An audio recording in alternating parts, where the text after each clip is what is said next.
Hey, boys and girls, Squee913 here. Oh, wait, where's my music?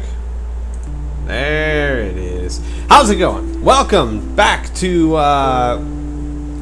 Let's Read Lone Wolf. I completely forgot what I was doing for a second. Jungle of Horrors. I given you guys about a week to do some voting, and you guys have done the voting, and, it's time to get on with the adventure, shall we?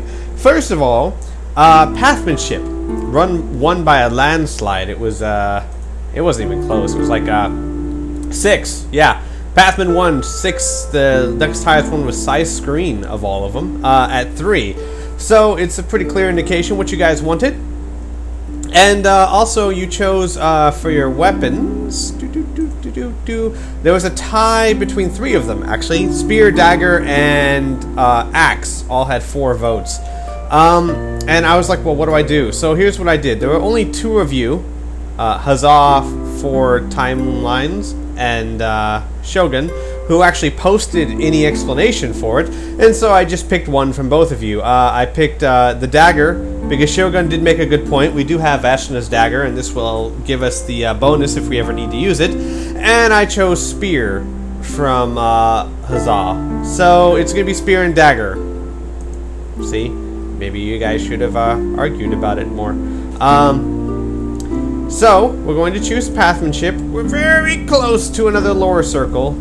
We only need invisibility, and we'll have the lore circle of something. I remember not the name at the moment. And as far as weapon mastery proficiencies, we are going to add spear and dagger. There we go. Okay, so here's our build. We have curing, hunt mastery, divination, pathmanship, weapon mastery.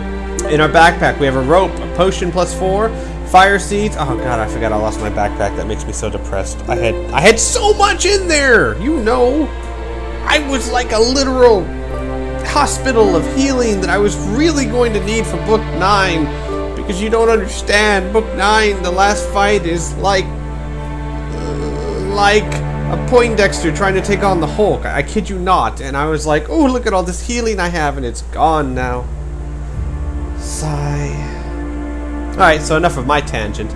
No, seriously, in Book 9, holy crap, the boss is like ridiculously OP. Which means overpowered. I found that out recently. So anyway, I have a potion +4, 3 fire seeds, and 3 meals. Yay! I have a broadsword and a regular sword, and then of course I have the summer sword. We have 33 crowns. We have a combat skill of total of 26, endurance total of 37, and we are ready to go. Let me enter all this stuff in. Let's see. What my initial combat skill is 18.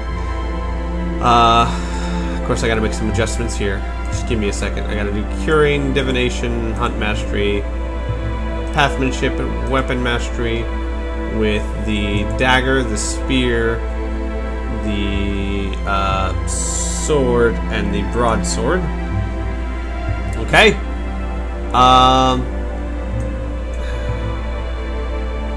And it's gonna be a +4 for the weapon, right? +4. I hang on a second. No, +8. Oh, right. +8 because of the silver, the shield, and the silver helm, which adds another 4. So it's actually +8. Let me go change that. +8. So my total combat skill is a 27, 26. Oh, right. 26. It's not actually +8. It's +7 plus the lower circle. Got it. Because weapon mastery is like a +3, not a +4. Gotta remember this stuff. It's important. All right. So we are good to go, folks. We are spiffy. Don't I have 2 quivers? Did I take a second quiver? I don't remember if I took a second quiver or not. But I think I can't. Oh, well, you can't. Okay, you know what? This doesn't let me take more than one, so I'm not going to take more than one. And plus, you really very rarely run out of arrows. So, let's get started, shall we? Jungle of Horrors, another one of my favorite books. Another one of those sprawling adventures. I tend to like the Lone Wolves where you travel more. You know, like last book, we were in one place, the Castle Death, the Fortress of Unease, you know what I mean? But I much prefer the ones like Book 2, Book 6, this book where you're traveling long distances and going through towns and stuff. It just gets a much more epic feel to it. And like I said, this is pretty much the start of the war between the Goodly realms and the Dark Lords. So, let's kick it, shall we? Yes? Okay then. You leave Ilazan under cover of darkness on a trading ship bound for Garthen. It is a trim vessel, lean, proud, and simple in design, one of the thousand such ships that sail the chain of landlocked seas and lakes dividing the northern and southern components of Magnamon. Its passage along the great water reed called the Tintarius is unlikely to invite undue attention, and it is for this reason that the Elder Magi have placed you on board. The nature of your voyage is secret, but you are not alone, for a guide has been chosen to accompany you on your dangerous mission. His name is Pydo, a tall, ebony-skinned Vakuros. Okay, yeah, he was the one that took us to the Castle Death. They told us about his brother that we found and healed, and then had the indecency to die right after we healed him. Shame on him. What was I? Oh, yes. Who is a master of the art of battle magic. Among his fellow warriors, he is a high-ranking lord, respected and honored for his bravery and skill in the field of battle. Now, for the mission that lies ahead, he has exchanged his gold and scarlet robes for the clothes of a commoner, a roving adventurer with a sword for hire. It is a disguise that you, too, have adopted to veil your true identity on the long voyage to the land of Telestria, where the rendezvous with royalty awaits you. You sail westwards, a benevolent wind... Okay, never mind. You sail westwards, a benevolent wind filling the triangular sail and skimming the ship across the still blue waters. The whole seems to slide over the surface of the water rather than cut its way through, and you cannot help but wonder if Pydo has conjured some magic to speed your passage. Your first port of call is the city Talon, where food stocks and fresh water are replenished. Then the voyage continues along the Tintaris to the port of Aurelio, the last stopping place before your ship-bound journey ends in Garthen Crown, capital of Telestria. It is an hour past midnight when you dock at Veranos Harbor in Garthen, a sprawling network of quays and cracked stone jetties, the shelter of the great fleets of merchants, traders, and dhows. I don't even know what a dhow is, but whatever. Silently, like a shadow, you disembark and follow Pydo through the twisting harbor trees, slowly climbing the steep stairs that connect one level of Garthen to the next. Rusty lanterns cast pools of light beneath your timbered balconies, illuminating the stalls of merchants and vendors who haggle, brag, and barter their crowded streets till dawn. Pydo halts at an iron door and wraps the girdle with the hilt of his blue steel sword. What? I want a blue steel sword. That's not cool. That wasn't one of my equipment options. I guess I have the summer sword, so I really shouldn't be complaining. Alright. A man's face appears stern and handsome with the smooth, dark hair and keen, intelligent eyes. A smile of recognition softens his lordly features when he sees Pydo. In an instant, the door swings open and you are ushered inside. The man's name is Adamus, Lord Constable of the Royal Citadel, protector and cousin of the Queen Yvain of Telestria.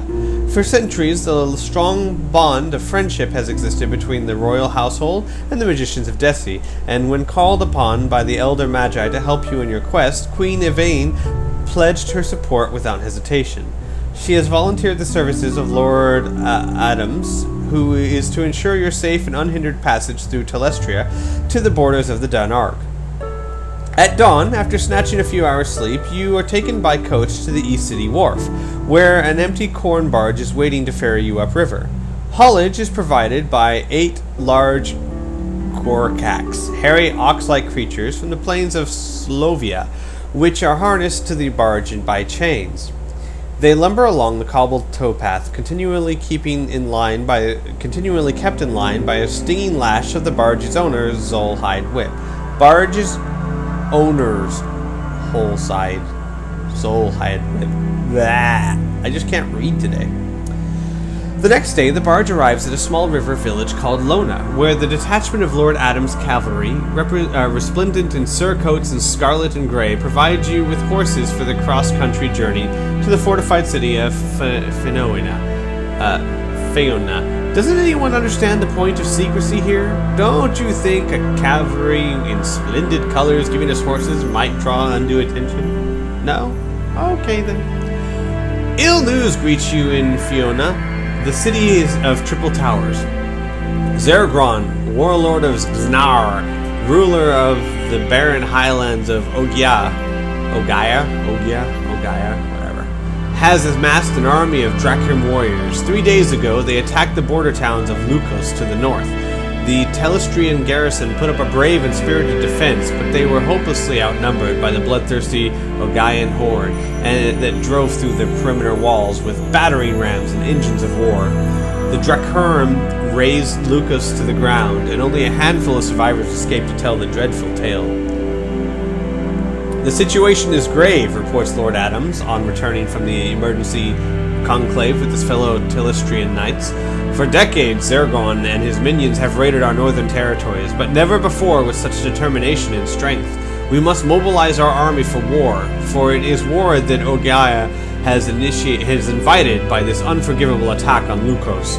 I must return to Gathrin to muster my retainers in preparation for battle and inform the queen of the evil that threatens her realm. I can no longer escort you to the Danarg, though your quest must proceed in spite of all that conspires against it. He sends for his scribe, who arrives with letters, with helpers laden with paraphernalia of his craft. He dictates an order of safe conduct and sets the impression of his signet ring into the hot wax seal before passing the parchment to you. Our northern people are the frontier breed, wary and suspicious of strangers. If challenged, show this pass, and your safe passage will be assured by all who are loyal to Queen Irvine. I mark this pass on your action chart. Special item you carry. There's a footnote. Let's see what it says. Many sections in the book assume that you haven't discarded the pass. It is advisable that you don't discard it during this adventure. I agree. Who would do that?